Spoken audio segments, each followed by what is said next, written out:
What's your type in a man? What are your thoughts on the Japa culture? Comparison is a thief of joy.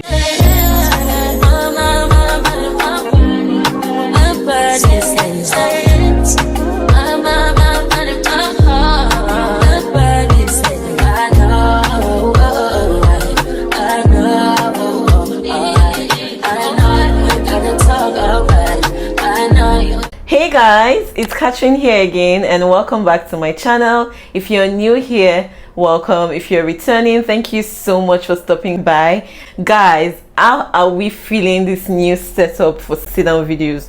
Are you guys feeling it? Do you prefer this one to the previous one that I used to do? Let me know in the comments below. So today's video, just like the title says, I'm going to be doing a Q&A. So I've asked a couple of you guys to ask me questions on Instagram and YouTube, and some of your questions came in and I will be responding to those questions. Now, if this is something you're interested in, definitely keep on watching, okay? Now, I'm going to start from the very first question that I got from Instagram. So I'm starting with Instagram and then we'll get to YouTube, my people, okay? People on Instagram are also my people. You all are my people. Don't mind me. Stephanie Una asked, what's your favorite part of being a content creator? My favorite part of being a content creator is the fact that I get to share my thoughts, my experiences, and my life. Like the fact that I can even go back to watch some of these videos that I've made in the past is like my favorite part of being a content creator. I really love to share and I really appreciate that I have the opportunity. Thank God for platforms like YouTube.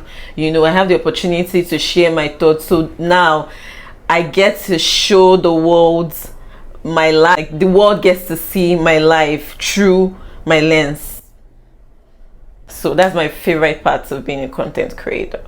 Now, the second question from Stephanie is, do you reach out to brands to work with or they come to you? For now, I haven't started reaching out to brands. It's something I'm looking forward to doing towards the last quarter of this year. I'll start reaching out to brands. But for now, I am just focused on positioning myself in such a way that brands would get value when they come to work with me. So I'm putting out more content, like creating value. You know, that's what I'm focused on right now. In the future, which is towards the end of this year, I'll start reaching out to brands. So the next question that I got is from my YouTube friend. Her name is Yemi Ayodeji. She's also a YouTuber. She asked, any plans for Japa? I just knew this question was coming. This Japa question, I knew it was coming. As of now, I have no plans whatsoever to Japa, to travel abroad, to immigrate. I don't have, it's not in my plans. I'm tempted to say not in the future, but at the end of the day, God is the only one that knows our future. But for now, I have no plans whatsoever to Japa. You never know what the future holds. I don't see myself living outside Nigeria. I would rather just travel the world and still come back home. Like, so I'll move on to the next question that I also got from Yemi. So she asked, how do you manage comparison as a content creator? Yemi, thank you so much for this question. This is such an important question. I'm going to start by saying, last year I found myself constantly comparing myself to like people, like other YouTubers that I admire, you know, like YouTubers that also started their YouTube channel during the lockdown, because that's when I started my YouTube channel. So I found myself comparing my growth with those people's growth last year, you know, and I was wondering, like, how were they able to, you know, get thousands of, some of them have 10k subscribers, 20k subscribers. I'm like, what are they doing that I'm not doing? I started comparing myself, and guys, comparison is a thief of joy. Do you understand? That period, I just found that I was not like motivated to, you know, put out content. Like a lot of times I just kept reminding myself that you love to do this, so like you have to do it, you know, but like I lacked motivation that period. But what changed? So this year, what I decided to do was to change my mindset. Instead of comparing myself with these creators, you know, what I did was, the first thing I did was that I studied their work instead of being jealous of it. Okay, so what I do is that I watch these people's content, YouTubers that I really love and enjoy their content, and like people that also started around the same time that I started YouTube. You know, I started watching their content, studying it. You know, what are they doing that I'm not doing? You know, what can I incorporate into my content, like how can I adopt whatever technique that they're using into my content, making it my own, you know, and all of that. That's the first thing that I did. The second thing that I did, I started learning from content creators whom I feel inspired by. So like I watch a lot of content creators in Nigeria, in the UK, in the US, in Canada. Like I consume a lot of YouTube content. So when I watch their videos, like I have my jotter, I'm jotting out things, tips and tricks that I'm learning from their videos. I'm constantly jotting down, and I don't even stop at jotting down. Like I Google some things that I do not know. Like I kept researching, you know. So I stopped seeing their videos and being jealous. Instead, I started seeing their videos and being inspired that if these people can do it, I can also do it. And I started learning the things that they are doing in their video. So another thing that I did was I started focusing on the skill I was trying to build, which is vlogging better, having different angles in my videos, editing better. I started learning all of that from like watching their videos. When I go back to watch like my very first set of vlogs or like videos when I just started and where my video is right now, I can clearly see the growth. Okay, I'm gonna move on to the next question. So this is from Samson Useh. Samson Useh is my younger brother, guys. So he asks, what's your type in a man? Guys, I just love a kind person. So I'm going to be stating it one after the other, and I'll be explaining the reason why. So the first one is a kind person.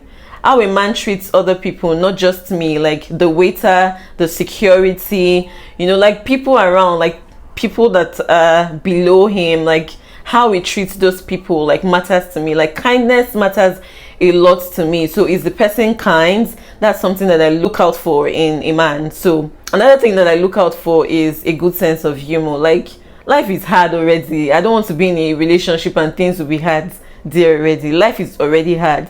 So I like to be around someone that has a good sense of humor, someone that will make me laugh, you know, someone that we can even laugh together. I can equally make him laugh. Okay, yeah, that's the kind of person that I want.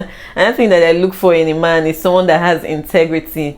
When a man has integrity, I definitely know that I can trust that person. Okay, I want someone that I can beat my chest to say that he can actually do something or not do something. Do you understand? That's the kind of person that I want. Someone who stands up for what he believes in when it's hard or when there are consequences. Like he constantly stands up for what he believes in. That's the kind of person that I want. Another thing that I want in a man is a confident man.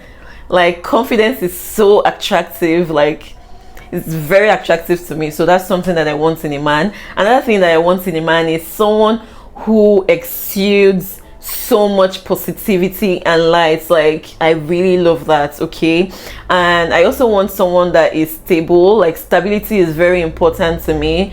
It doesn't have to be a white collar job. Even in your business, like you're stable. Like someone who is stable is the kind of person that I'm looking for. Someone that has emotional awareness and vulnerability. Like, are you able to be vulnerable with me? I don't want someone that will say, oh, men don't cry. I don't want that kind of person. Do you understand? If you cry, I love it. Okay, I want someone that will be very vulnerable with me. That's the kind of person that I'm looking for. Someone that has shared values with me. I don't want to have to start explaining to anybody why I pay my tithes. Do you understand? The most important of them all is someone that loves God, like someone that adores God, a lover of God. Because I feel like if he loves God, he won't have a problem loving me, because I'm created by God in his image and his likeness. Can you guys look at me? Okay, I digress. Let's move on to the next question. So guys, the next question that I got is from Chinonso Okoronkwo, and she says, hi Katherine, I think you're doing a great job with your channel and well done. Thank you so much, Chinonso. I really appreciate this. Now to Chinonso's questions. Do you film with your camera or a phone? So Chinonso, I film with my iPhone XR. I don't have a camera yet. I am praying and planning to get one soon, but for now I film with my iPhone XR. So the next question from Chinonso says, please, what app do you edit your videos with? Are you on the paid or free version? I edit my videos with CapCut, and I used to edit my videos with InShot. CapCut is totally free, by the way. I used to edit my videos with InShot. I used the paid version at the time, but you know the situation of things in the country right now, you really cannot pay with stuff from all these international sites with your Naira MasterCard. So that's when I even started using CapCut to edit my videos, and I'm beginning to get a hang of using CapCut. So the third question from Chinonso says, where do you get your music you use in your videos? I knew this question was coming. Guys, I'm thinking of doing a video collating like some of my favorite songs that I use in my videos, like songs from SoundCloud. If this is something that you guys are interested in seeing, please let me know in the comments below. Now, to answer your question, Chinonso, I get my songs from SoundCloud and thematic sound. Now, for SoundCloud is very tricky. Now, when I find a song that I really like, so what I do first thing first, I go to SoundCloud, a popular song, I just Google a popular song. So for instance, unavailable refix or remix, I Google that. When I Google it, I download the song, I take out a clip from one of my vlogs, put in the song over that particular clip, upload it on YouTube. If I leave it for like a day and I don't get copyrighted, I use that particular song in my video. Another thing that I do is I consume a lot of vlog content. So when I watch other people's vlog, and those are people that I've said in the past that they use SoundCloud, so when they use a particular sound, I use that same sound in my videos. So I hope that answers your question. The other one that I use is thematic sounds. For thematic sounds, you always have to put the link to their songs in your description box. If you forget to do that, you get copyrighted for using their sounds. But yeah, those are the two platforms that I get my music from. I hope this answers your question, Chinon. So thank you so much for sending it, by the way. So guys, the last question that I got from Chinon says, please share how you stay motivated to keep putting out content. Guys, this question is so important. Thank you so much for asking, Chinon. So first of all, your nice comments keep me motivated, so keep them coming, my loves. Like, I'm not gonna lie to you, for every time that I see you guys comments, I'm always motivated to want to put out more content. Secondly, I remind myself of where I have been and why I started creating content. I really love to do this. So whenever I remind myself, I get motivated. Another thing that I like to do, I also try to talk to other YouTubers because they get the feeling and they totally understand where I'm coming from. And lastly, I would say don't compare yourself to others. You get demotivated when you do this. Okay? Thank you.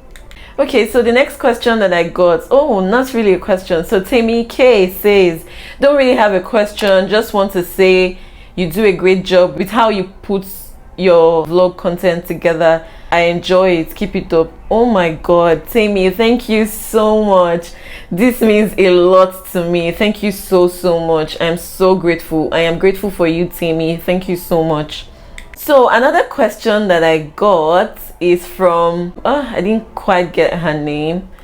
If I get it, I'll put it on the screen. So she says, happy International Women's Day, Katherine. What do you do for a living apart from YouTube? I knew this question was coming. It's like I know a lot of questions that were coming. Okay, so Monica, I work as a business manager for an infrastructure renewal firm. One of the things that we do is construction. So we build hostels, shopping complexes, and so on. I am an administrative staff. Like, I'm not an architect or anything, but yeah, that's one of the things that we do. I hope that answers your question. So guys, the next question that I got is from my Isoko sister, Ewo Mazino. And she says, hello Kathy, let me appreciate you first. Thank you for the amazing content you always dish out. Oh my god, thank you so much, Ewoma. I see your comments and I really appreciate you. Okay, so her question, what part of Isoko are you from? So this question, like I said earlier, is coming from my Isoko sister. And Ewoma Zino, your namesake with my cousin that used to be my flatmates. So I am from Iri. My dad is from Iri. My mom is Uzeri. So I am a full-blooded Isoko babe. Okay.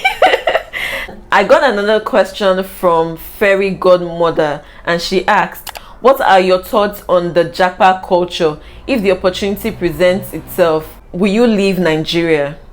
And what is your dream country? So she asked two different questions. So I'm going to start on the Japa culture. It's really sad that Nigeria is making us lose a lot of our loved ones. Like, if you had seen my a couple of vlogs ago, I cried. Like, I was really hurting. My very close friend, I would even dare to say she's my best friend, Nose, and my cousin Zeno, they both jackpots this year, and it really hurts me because they were the two closest people to me apart from my brother Charles, Nelson, and Samson. Apart from my brothers, they were the two closest people to me, so it really hurts me. For Nosen's own, for Zeno's own, I was not even capable of vlogging. For Nosen's own, Nosen was the one filming, so she sent me the clip. I cried. Even when I got back home, I cried my eyes out. Like, I was so hurting. And I really don't blame them for leaving Nigeria. Do you understand? Like, we don't have systems that work here. We don't have systems that work. Like, our maintenance culture in Nigeria is so bad. Like, they would come up with a certain infrastructure, but they are not even able to maintain it. Like, Nigeria is Nigerian, like, it's showing people, and I really don't, to be honest, I'm not mad at the people that are jackpotting. It's just that I don't feel like I need to jackpot to make it.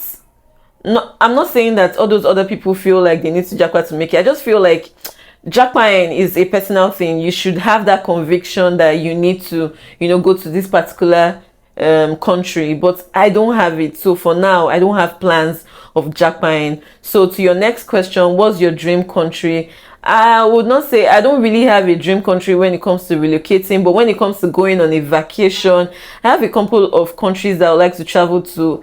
To be honest, I've never traveled out of Nigeria, but this year I'm hoping that I will be able to. So I would like to travel to Maldives, to Mauritius, to Zanzibar, to Dubai, to Paris, and the list goes on and on and on. I hope I'm able to answer your question, fairy godmother. Thank you so much for sending it, by the way. So guys, to the final question that I got today, and this question is actually from my assistant cell leader in church. Her name is Abimbola Shola Mese.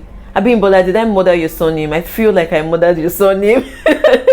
And she asks, how do you handle anxiety? Oh my god, this is such an important question, guys. If you have not seen it, so I put out a video. I'm going to leave the link here. So that was not any type of anxiety. I think that was about my driving anxiety. So I put out a video on how I was able to overcome my driving anxiety. If it's something that you guys would like to see, I'll leave a card up here, so definitely check it out. But Ambibola is not asking us about driving anxiety, okay? She's asking us about anxiety generally. So Abimbola, what I try to do first and first is I try to recognize why I am anxious. So what is making me anxious? I try to figure that out, because I feel like if I figure it out, is one step to feeling better. And another thing that the next thing that I like to do is I find out what triggers my anxiety, like what is always making me anxious, like why am I anxious, okay? And another thing that I like to do is I look for coping mechanisms, like what can I do at the moment? Why is this particular thing that is triggering my anxiety? Why is it happening? Like, what can I do to make myself feel better? So I look for coping mechanisms. And another thing that I do, they say it a lot, I like to take deep breaths. So whenever I'm feeling anxious, I take a deep breath, okay? Another thing that I do is to listen to calming music. And the final thing that I do, which is like the most important thing, I remind myself of this particular scripture. And guys, it's even actually my favorite scripture ever, and it says Philippians 4 verse 6, don't worry about anything. Instead, pray about everything. Tell God what you need and thank Him for all He has done. Guys, this scripture is the scripture. That's the scripture that I quote. And I do all the other things that I had mentioned earlier. Bimbo, I hope this answers your question. Guys, we have come to the end of this video. If you liked it, do not forget to like, give me a thumbs up, share this video with your friends, with your family, with everybody that would want to watch this video, and do not forget to share, okay? Thank you so much for watching, guys. Till I see you in my next video. Bye.